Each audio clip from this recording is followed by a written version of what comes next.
नमस्कार, जय हिंद। मैं तेज सिंह और आप सभी आंगनबाड़ी बहनों का ICDS न्यूज में बहुत बहुत स्वागत करता हूं।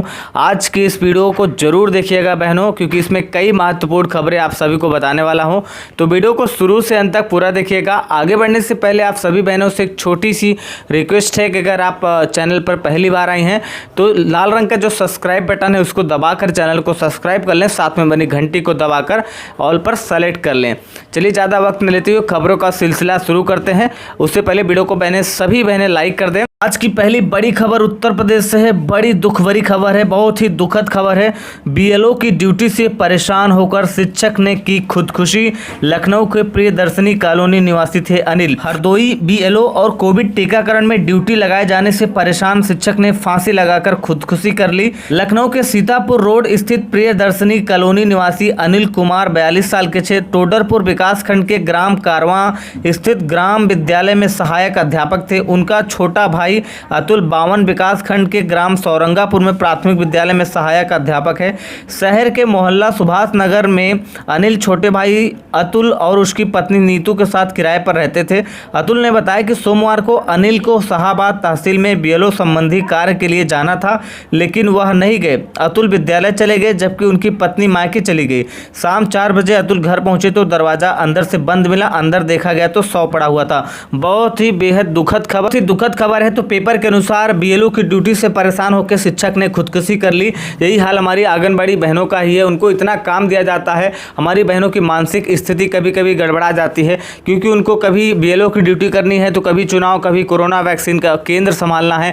दुनिया भर के बहुत सारे काम उनको कई विभागों को दिए जाते हैं और मानदेय के नाम पर आंगनबाड़ी बहनों का सिर्फ शोषण होता है। उनको सिर्फ 5,550 रुपये दिया जा रहा है, जो कि बहुत कम है। सरकार को उस पर सोचना चाहिए कि अगर उनको इतना काम दिया जा रहा है तो उस हिसाब से उनका मानदेय भी होना चाहिए। आंगनबाड़ी बहनों का मानदेय 18,000 रुपये प्रति माह, साथ में उनको सरकारी कर्मचारी का दर्जा दिया जाए, जिससे कि उनको PF SI इस सारी सुविधाओं का लाभ हो सके।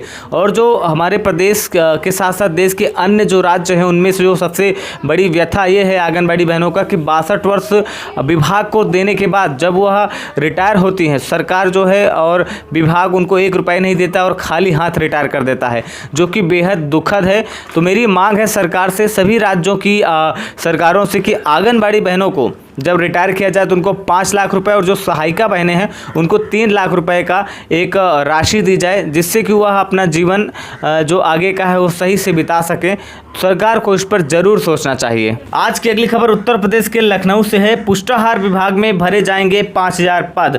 कुपोषण दूर करने वाला विभाग कर्मचारियों की कमी से जूझ रहा है। विभाग में लगभग 5,000 पद खाली हैं। बाल विकास व पुष्टाहार राज्य मंत्री स्वतंत्र प्रभार स्वाति सिंह ने सभी पदों को भरने की कार्रवाई शुरू करने के निर्देश दिए हुए हैं। वहीं अब शिक्षा विभाग 18 मंडलों के उप निदेशक की तैनाती भी करेगा। विभाग में मुख्य सेविकाओं के 3,337, कनिष्ठ सहायकों के 538, सहायिका सांख्यिकी अधिकारी के 222 और CDPO के 434 पद खाली हैं।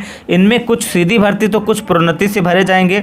बीते दिनों हुई समीक्षा बैठक में मंत्री ने रिक्त पदों का ब्यौरा लिया तो पता चला कि अधिकारी सुनवाई नहीं करते हैं। उन्होंने पदों को भरे जाने के लिए टाइमलाइन तलब की थी, लेकिन विभाग ने नहीं दी। अब तक 106 CDPO के पद ही सीधी भर्ती से भरे गए हैं। उन्होंने CDPO के सीधी भर्ती के शेष पदों के चयन के लिए आयोग में जल्द अधियाचन भेजने के निर्देश दिए गए हैं। मुख्य सेविकाओं के 50% पद प्रोन्नति और 50% सीधी भर्ती से भरे जाते हैं। मुख्य सेविका के 375 पद ही प्रोन्नति के हैं। मुख्य सेविका के पदों पर 2005 से भर्ती नहीं हुई है। CDPO के 424 पद प्रोन्नति से भरे जाएंगे। हमारी मांग है कि जो पुष्टाहार विभाग में पद है उनको आंगनबाड़ी की जो बहनें हैं जिनके पास 30 साल 40 साल का एक्सपीरियंस है, उनके माध्यम से 50% भर्ती को भरा जाना चाहिए, क्योंकि उनसे योग्य कोई भी दूसरा नहीं हो सकता है। चाहे बच्चों को पढ़ाने की बात हो, चाहे उनको पुष्टाहार देने की बात हो, चाहे उसकी क्वालिटी की जांच करने की बात हो, तो आंगनबाड़ी बहनों से 50% जो पद हैं वो पुष्टाहार विभाग में भरे जाने चाहिए। आज की अगली खबर आइए आपको दिखाते हैं ट्विटर पर आंगनबाड़ी बहनें हैं और जो कुछ भाई हैं जो आंगनबाड़ी बहनों की आवाज़ उठाते रहते हैं। उसका कारण यही कि उत्तर प्रदेश में आंगनबाड़ी आंगनबाड़ी बहनों का मानदेय कम है, बिहार में भी कम है। कई सारे राज्य हैं जहां पर आंगनबाड़ी बहनों का मानदेय बिल्कुल कम है, कहीं कई राज्य हैं जहां पर आंगनबाड़ी बहनों का मानदेय कह सकते हैं कि हाँ ठीक ठाक है। तो आइए देखते हैं। बहन है दीपिका सिंह, उन्होंने लिखा है कि हमारे देश में आंगनबाड़ी ही शायद ऐसी वर्कर हैं जिसकी सैलरी देने के लिए केंद्र और राज्य दोनों को सहयोग करना पड़ता है।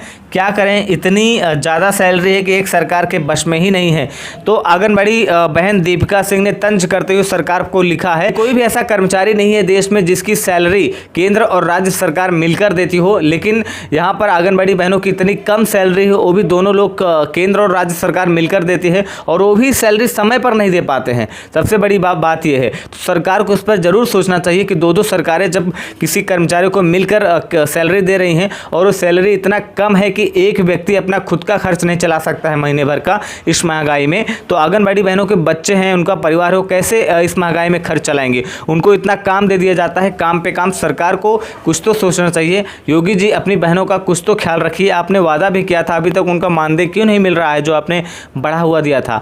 तो यह बात योगी तक जरूर पहुंचनी चाहिए। वीडियो को लाइक करिए इतना ज़्यादा और शेयर करिए व्हाट्सएप पर, फेसबुक पर। दिखाते हैं दूसरे भाई हैं जिनका नाम है अभिषेक गुप्ता। उन्होंने लिखा है शिवराज सिंह चौहान से मध्य प्रदेश की खबर है ये कि हमारे खास सिवनी जिले की आंगनबाड़ी कार्यकर्ता जो कि बहुत परेशान हो चुकी हैं, बिना मतलब की ड्यूटी सुबह से लेकर शाम 8 बजे तक ड्यूटी कर रही हैं। ना ही वो किसी घर का काम कर पाती है और ना ही किसी बहू बेटी का फर्ज निभा पा रही हैं।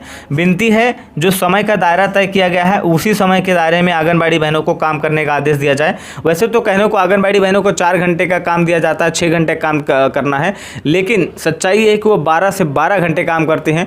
उस वजह से ना घर का कोई काम कर पाती हैं और ना ही अपने परिवार को समय दे पाती हैं। तो ये कहीं ना कहीं आंगनबाड़ी बहनों का शोषण है। सरकार को उस पर जरूर ध्यान देना चाहिए, इसके खिलाफ आवाज़ उठनी चाहिए। यह नियम है कि आंगनबाड़ी बहनें जितना पैसा मिलता है उनको इतना घंटा ही काम करना चाहिए। एक्स्ट्रा काम करने का कोई किसी भी संविधान में ऐसा प्रावधान नहीं है कि आप जो है ओवर टाइम करो, आप उसका पैसा ना मिले। सरकार जितना आपको पैसा दे रही है आप उतना ही सरकार को आंगनबाड़ी बहनों से काम लेना चाहिए। सरकार को कोई अधिकार नहीं है कि वह जितना पैसा देती है उससे अधिक काम ले। ये दिखाते हैं आपको अगली तस्वीर। आप अगली तस्वीर देख सकते हैं। स्कूल बंद होने के बाहर ड्यूटी करती बीएलओ आंगनबाड़ी, अब इसे क्या कहेंगे, मजबूर या शोषण। तस्वीर में देख सकते हैं कि आंगनबाड़ी बहन स्कूल बंद हो गया है, उसके बाद बाहर बैठकर वह अपना काम बहुत ही ईमानदारी और तल्लीनता से कर रही हैं।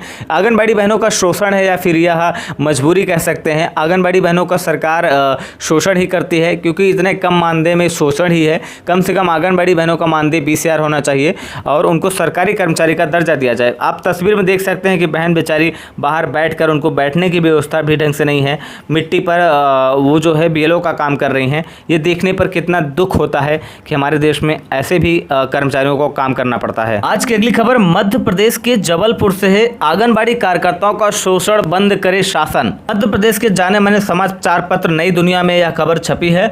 मध्य प्रदेश तृतीय वर्ग शासकीय कर्मचारी संघ जारी बयान में कहा कि आंगनबाड़ी कार्यकर्ता व सहायिकाओं का शासन द्वारा शोषण किया जा रहा है।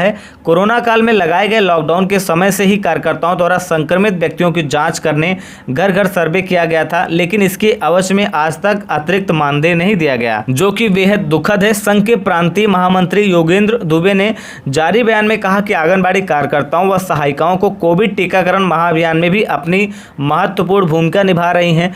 अब भी उनसे सर्वे कराया जा रहा है। आंगनबाड़ी केंद्रों में बच्चे आने लगे हैं, ऐसे में बच्चों का ध्यान रखें कि शासन के आदेशों का पालन करें। आंगनबाड़ी कर्मचारी संघ के पदाधिकारियों की मांग है कि आंगनबाड़ी बहनों द्वारा जो काम किया गया था कोविड में और कोविड के बाद टीकाकरण में और जो भी घर घर सर्वे कराया जा रहा था, उन सभी का जो मानदेय उनको दिया जाए जल्द से जल्द। आंगनबाड़ी बहनों, आज की वीडियो में बस इतना ही। आपको यह वीडियो कैसी लगी है कमेंट बॉक्स में जरूर बताएं।